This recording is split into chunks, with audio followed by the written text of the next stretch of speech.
मोठी ट्रॅफिक मोहीम, 9 ठिकाणी पोलिसांची धडक कारवाई, 127 केस दाखल. कोंडी करणाऱ्यांची खैर नाही. 3 तासात 127 केस, पोलिसांचं दमदार ॲक्शन. अहिल्यानगर शहरात वाहतूक कोंडीला कारणीभूत ठरणाऱ्या ठिकाणांवर आज मोठी मोहीम राबवण्यात आली. शहरातील विविध चौक व रोडवर अनधिकृतरित्या उभे राहत हॉकर्स, ठेले, फळ विक्रेते आणि वाहन चालकांमुळे निर्माण होणारी ट्रॅफिकची समस्या सोडवण्यासाठी वाहतूक शाखेने तातडीची कारवाई केली.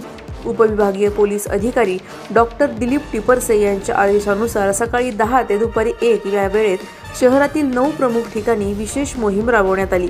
कोंडी अधिक असलेल्या ठिकाणांमध्ये कोतवाली हद्दीत कापड बाजार, पराग बिल्डिंग, चांद सुलताना स्कूल, महात्मा फुले चौक, तोफखाना हद्दीत निफ्टी नाका, चितळे रोड, शर्जेपुरा चौक, पत्रकार चौक ते प्रेमदान चौक, भिंगार हद्दीत GPO चौक. या मोहिमेदरम्यान वाहन, ठेले आणि अनधिकृतरित्या बसवलेल्या दुकानांवर कायदेशीर कारवाई करत एकूण मोटर वाहन कायदा कलम 122 अंतर्गत 60 केसेस, मुंबई पोलीस कायदा कलम 102 अंतर्गत 35 केसेस, BNS कलम 285 अंतर्गत 32 गुन्हे, सर्व आरोपींना न्यायालयात हजर राहण्याच्या नोटिसा बजावण्यात आल्या आहेत.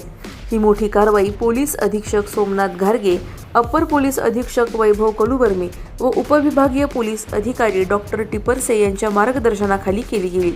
तसेच पोलीस निरीक्षक बाबासाहेब बोरसे, कोतवालीचे पोलीस निरीक्षक संभाजी गायकवाड, तोफखान्याचे पोलीस निरीक्षक जगदीश भांबळ आणि भिंगारचे API जगदीश मुलगीर यांनी समन्वय साधला. स्टार इंडिया साथी जाकीर शेख, अहिल्यानगर. अधिक माहितीसाठी स्टार इंडिया 1 न्यूज पाहत रहा. चॅनलला सबस्क्राईब करा आणि अशाच अपडेट्ससाठी बेल आयकॉन दाबा.